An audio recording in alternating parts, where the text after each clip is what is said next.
সন্তান পৃথক TIN number থাকায় ট্যাক্স প্রেয়ার হওয়ায় তাদের বিষয়টি পৃথকভাবে অনুসন্ধান করে দেখা হচ্ছে, আর রুহুল হক সাহেবেরটাও পৃথকভাবে দেখা হচ্ছিল। এবং রুহুল হক সাহেবের বিষয়টি যখন আমাদের ইনকোয়ারি অফিসার যখন তার সমস্ত ডকুমেন্টসগুলো পরীক্ষা নিরীক্ষা করেছে এবং পর্যালোচনা করে দেখা গেছে যে তার যে ওয়েলথ স্টেটমেন্ট তিনি আমাদের কাছে দিয়েছেন সেই স্টেটমেন্টের সঙ্গে সামঞ্জস্যপূর্ণ তার ডকুমেন্টস সমূহ আছে, সেক্ষেত্রে কমিশন সিদ্ধান্ত নিয়েছে যে এটা এগুনোর কোনো ওয়ে নাই। কেননা এমন একটা তথ্য, এমন একটা জিনিস নিয়ে এগোতে হবে যেটা কোর্টে আমরা সাস্টেইন করতে পারবো, আদালতে বিচারে সাপোর্ট করতে পারবো, আদালতে দুদক জয়ী হবে, সেই কেস নিয়ে আমরা এগোবো। যেটা আমরা আদালতে উপস্থাপন করতে পারবো না, সাক্ষ্য প্রমাণ নাই, তথ্য নাই, সেক্ষেত্রে আমরা এটা নথিভুক্ত করেছি। It is our regular process, এবং রেগুলার প্রসেসে তিনি তার বিষয়টি তাকে অব্যাহতি দেওয়া হয়েছে। জনাব শাহাবুদ্দিন চপ্পু, আপনি খুব বিস্তারিত ব্যাখ্যা করেছেন বিষয়টি। আমরা আজকে আরেকটি বিষয় আপনার একটু নজরে আনতে চাচ্ছি, সেটা হচ্ছে দৈনিক কালের কণ্ঠ পত্রিকা। আপনি নিশ্চয়ই দেখেছেন যে সেখানে দুর্নীতি দমন কমিশনের যে মামলা পরিচালনা বা যে পর্যবেক্ষণের আওতায় যে কাজ রয়েছে সের মধ্যে আপনারা প্রশাসন ক্যাডারের 48 জনকে চিহ্নিত করেছেন, চিকিৎসক ক্যাডারের 23 জনকে চিহ্নিত করেছেন, কিন্তু পুলিশ ক্যাডারে মাত্র 6 জনকে চিহ্নিত করেছেন। পত্রিকার রিপোর্টটি বলছে যে অন্যান্য উৎস গণমাধ্যমে প্রকাশিত তথ্য হলেও পুলিশের বিরুদ্ধে প্রকাশিত তথ্য আমলে নেয় না দুদক, আমলে নিলে পুলিশই দুর্নীতি বেশি হতো বলে সংশ্লিষ্ট ব্যক্তিদের ধারণা। টিআইবির গবেষণাতে দেখা গেছে কিন্তু পুলিশই বেশি দুর্নীতিগ্রস্ত। এক্ষেত্রে কি পুলিশ প্রশাসনের সঙ্গে এবং আমি যদি বলি কাস্টমস ক্যাডার বা কর ক্যাডারের সঙ্গে দুর্নীতি দমন কমিশন খুব এটে উঠছে না বলে এরকমটি হচ্ছে? মানে পত্রিকার পরিবর্তন রিপোর্ট পড়ে অনেকটা এরকমই মনে হচ্ছে। জনাব চপ্পু।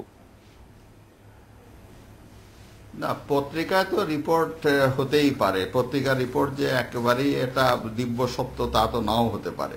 তারা যে পরিসংখ্যান দিয়েছে আমরা এটা খতিয়ে দেখব আসলে এটা সঠিক কিনা, এটা পর্যালোচনার বিষয় আছে। তবে আমার মনে হয় না যে এখানে আপনার এই পত্রিকা প্রকাশিত খবরটি অত্যন্ত তথ্য নির্ভর, এটা আমার কাছে মনে হচ্ছে না। জনাব শাহাবুদ্দিন চপ্পু, আপনাকে অনেক ধন্যবাদ। এডিটর স্পিকে একটি ছোট্ট বিরতি, ফিরছি 40 সেকেন্ড পরে। স্বাগত আরেকবার, দেখছেন এডিটর স্পিক। সন্ধ্যা 6:30টায় আওয়ামী লীগের কেন্দ্রীয় কার্যনির্বাহী সংসদের সভা ডেকেছেন প্রধানমন্ত্রী আওয়ামী লীগ সভানেত্রী শেখ হাসিনা। গণভবনে এই বৈঠক হবে। দলের নেতারা জানিয়েছেন সবাই ডাক, টেলিযোগাযোগ ও তথ্য প্রযুক্তি মন্ত্রী লতিফ সিদ্দিকীকে আওয়ামী লীগ থেকে বহিষ্কারের সিদ্ধান্ত নেওয়া হতে পারে। এতে কার্যনির্বাহী সংসদের সদস্যদের আনুষ্ঠানিক মতামত নেবেন দলীয় প্রধান শেখ হাসিনা। এরপর লতিফ সিদ্দিকীর বিষয়ে চূড়ান্ত সিদ্ধান্ত নেবেন তিনি। গত 3রা অক্টোবর গণভবনে এক সংবাদ সম্মেলনে প্রধানমন্ত্রী বলেছেন লতিফ সিদ্দিকীকে দল থেকে বাদ দেওয়ার সিদ্ধান্ত নেবে দলের কার্যনির্বাহী সংসদ। এদিকে আব্দুল লতিফ সিদ্দিকীকে মন্ত্রিসভা থেকে অপসারণের প্রজ্ঞাপন জারি হয়েছে। অপসারণ সংক্রান্ত ফাইলে রাষ্ট্রপতি আব্দুল হামিদ সই করার পরই রোববার দুপুরে মন্ত্রিপরিষদ বিভাগ প্রজ্ঞাপন জারি করে। মন্ত্রিপরিষদ সচিব সংবাদ সম্মেলনে বলেন জারি হয়েছে। অপসারণ সংক্রান্ত ফাইলে রাষ্ট্রপতি আব্দুল হামিদ সই করার পরই রোববার দুপুরে মন্ত্রিপরিষদ বিভাগ প্রজ্ঞাপন জারি করে। মন্ত্রিপরিষদ সচিব সংবাদ সম্মেলনে বলেন সাংবাদিকদের প্রজ্ঞাপন জারির কথা বলেন। তিনি বলেন এই প্রজ্ঞাপনের মধ্যে দিয়ে আব্দুল লতিফ সিদ্দিকীর মন্ত্রী হিসেবে নিয়োগের অবসান হলো। মন্ত্রিপরিষদ সচিব আরো জানান কাউকে দায়িত্ব না দেওয়া পর্যন্ত প্রধানমন্ত্রী নিজে ডাক, টেলিযোগাযোগ ও তথ্য প্রযুক্তি মন্ত্রণালয়ের দায়িত্বে থাকবেন। তবে কোন কারণে তার মন্ত্রিত্বের অবসান ঘটানো হলো তা জানাননি মন্ত্রিপরিষদ সচিব। গত 29 সেপ্টেম্বর নিউ ইয়র্কের জ্যাকসন হাইটসে যুক্তরাষ্ট্রের টাঙ্গাইল জেলা সমিতির মত বিনিময় অনুষ্ঠানে হজ ও তাবলিগ জামাত নিয়ে বিতর্কিত মন্তব্য করেন আব্দুল লতিফ সিদ্দিকী। এই নিয়ে দেশ বিদেশে বিভিন্ন মহলে সমালোচনার ঝড় ওঠে। তথ্য প্রযুক্তি মন্ত্রণালয়ের দায়িত্বে নিয়োজিত মাননীয় মন্ত্রী জনাব আব্দুল লতিফ সিদ্দিকীর মন্ত্রী পদে নিয়োগের অবসান হয়েছে। এর আগে মাননীয় প্রধানমন্ত্রী গণপ্রজাতন্ত্রী বাংলাদেশের সংবিধানের 58 অনুচ্ছেদের 2 দফা অনুযায়ী জনাব আব্দুল লতিফ সিদ্দিকীর মন্ত্রী পদে নিয়োগের অবসান ঘটানোর জন্য মহামান্য রাষ্ট্রপতিকে পরামর্শ প্রদান করেন। মহামান্য রাষ্ট্রপতি জনাব আব্দুল লতিফ সিদ্দিকীর মন্ত্রী পদে নিয়োগের অবসান ঘটানোর নির্দেশ প্রদান করেন। এই নিয়ে বিস্তারিত কথা বলতে রাজধানী ধানমন্ডি থেকে আমাদের সাথে যোগ দিচ্ছেন আওয়ামী লীগের সভাপতি মণ্ডলীর সদস্য জনাব নূহুল আলম লেনিন। জনাব লেনিন, আমরা প্রথমেই আজকে জানতে চাইবো যে আওয়ামী লীগের জ্যেষ্ঠ নেতা আব্দুল লতিফ সিদ্দিকীকে মন্ত্রিসভা থেকে বাদ দিল সরকার। এই থেকে সরকারি দল এবং দলের নেতাকর্মীরা কি বার্তা পেল? আপনি দলের শীর্ষ নেতাদের একজন, এই মেসেজটা যদি আপনি আমাদের একটু বলেন জনাব লেনিন।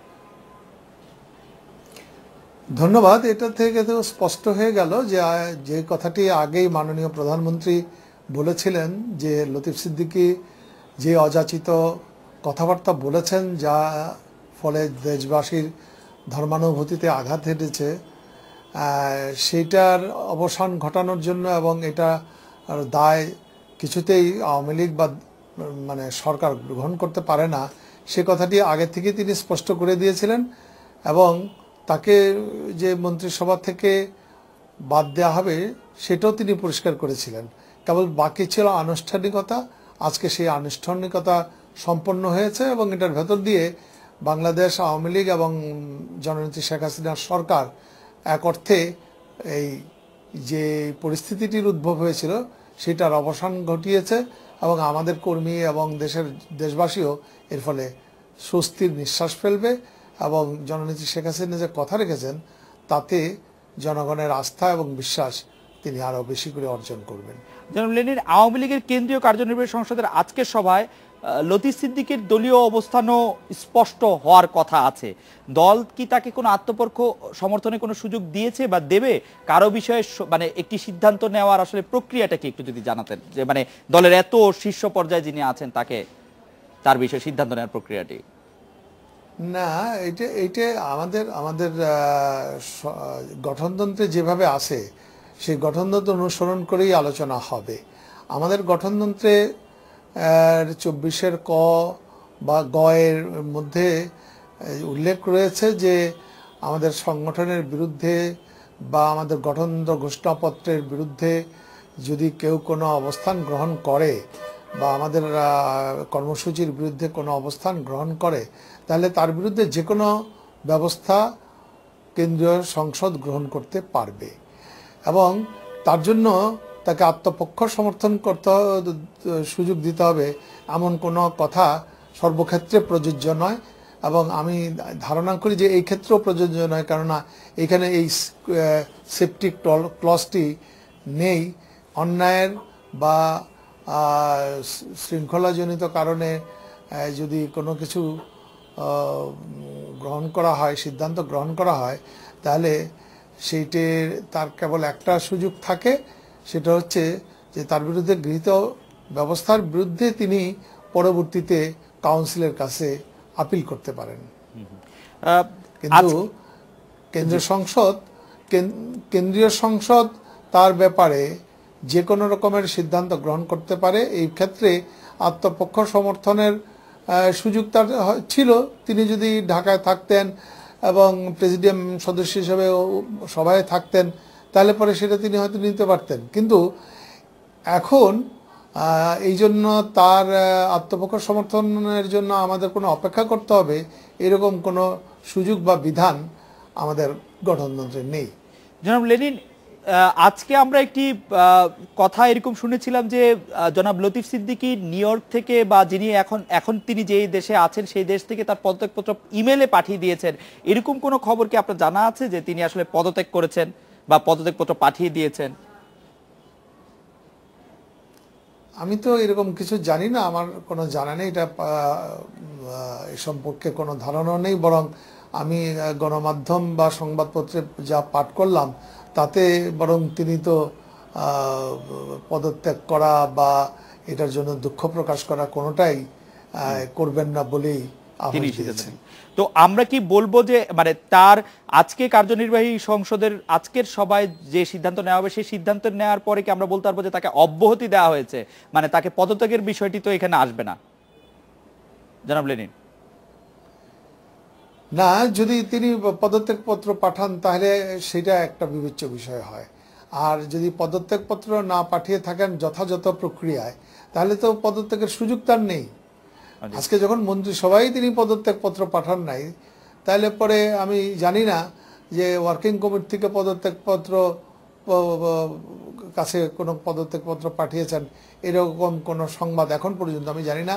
আমি কিছুক্ষণের মধ্যে সভায় যাব এবং ওয়ার্কিং কমিটির সভাতেই আমরা কোনো ডেভেলপমেন্ট থাকলে সেটা জানতে পারবো এবং সেই অনুযায়ী আমাদের গঠনতন্ত্র অনুযায়ী সেখানে আলোচনা এবং সিদ্ধান্ত গ্রহণ করা হবে। জনাব লেনিন, দুদকের মামলায় আওয়ামী লীগের সংসদ সদস্য আব্দুর রহমান বদি এখন কারাগারে।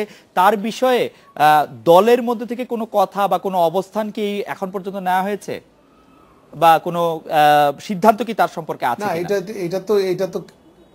না, এটা তো কিছুক্ষণ আগেই প্রকাশিত হলো, কাজেই আমরা তো আর দলীয়ভাবে এখন জাস্ট 6:30 আমরা মিলিত হব, আর এত তাৎক্ষণিকভাবে তো এমন কিছুই হয় নাই।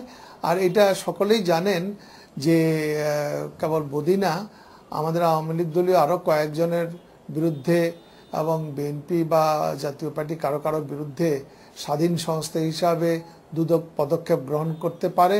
বিচার বিভাগ স্বাধীন, তারা যে কোনো পদক্ষেপ তারা গ্রহণ করতে পারবে।